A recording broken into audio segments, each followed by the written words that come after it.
সেনাবাহিনীকে দিতে হবে। আমাদের দ্বিতীয় দাবি, আমরা একমাত্র বাংলাদেশের মধ্যে একমাত্র অনাবাসিক বিশ্ববিদ্যালয়, এখানকার শিক্ষার্থীদের জন্য 2টি হলের ব্যবস্থা করতে হবে এবং তারপরেও যারা হল পাবে না তাদের জন্য 70% শিক্ষার্থীকে আবাসিক ভাতা দিতে হবে। এই দাবি নিয়ে আজকে আমরা এখানে এসেছি। আমরা এর আগে অনেকবার আন্দোলনে নেমেছি, ইভেন আমাদের একটি হলের জন্য আমাদেরকে বারবার আন্দোলনে নামতে হয়েছে।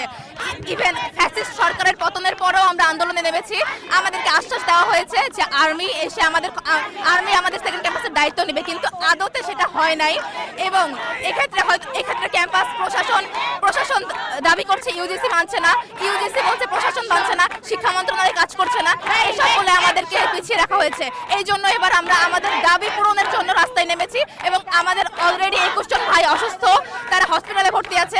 আর আমরা আমাদের দাবি পূরণের আগে এখানে আমরণ অনশনে থাকবো।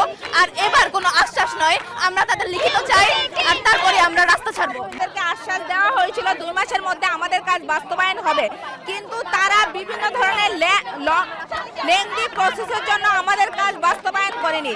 আজকে আপনাদের কাছে একটা বিষয় সুস্পষ্টভাবে ক্লিয়ার করে দিতে চাই যে এটা আমরা শুধু আশ্বাসের জন্য আসি নাই, আমরা এসেছি আজকে তার পূর্ণাঙ্গ বাস্তবায়নের জন্য। যতক্ষণ পর্যন্ত বাস্তবায়ন না হয় ততক্ষণ পর্যন্ত আমরা আমাদের আমরণ অনশন চালিয়েই যাব।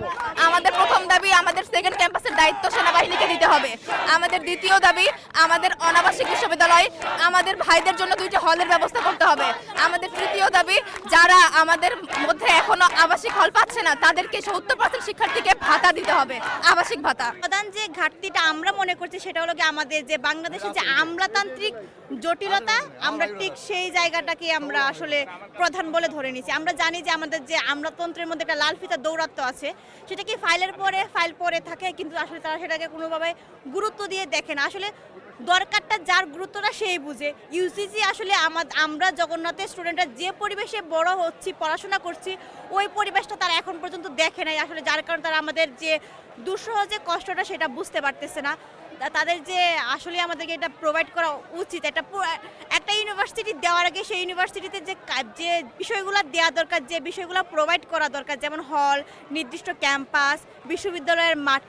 আমাদের জগন্নাথ ইউনিভার্সিটির ভিতরে একটু ফাঁকা মাঠ পর্যন্ত নাই, যেখানে আসলে ইউনিভার্সিটি স্টুডেন্টরা একটু মুক্ত পরিবেশে নিঃশ্বাস নিবে, সেই জায়গাটুকু পর্যন্ত আমরা নাই।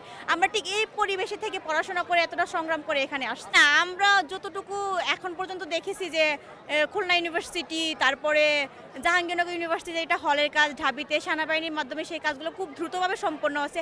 আমাদের ভূমি পাওয়ার পরে আমাদের যে জমি, যে জগন্নাথ ইউনিভার্সিটি দ্বিতীয় ক্যাম্পাসে, সেটা অলরেডি 8 বছর অতিবাহিত হয়ে গেছে।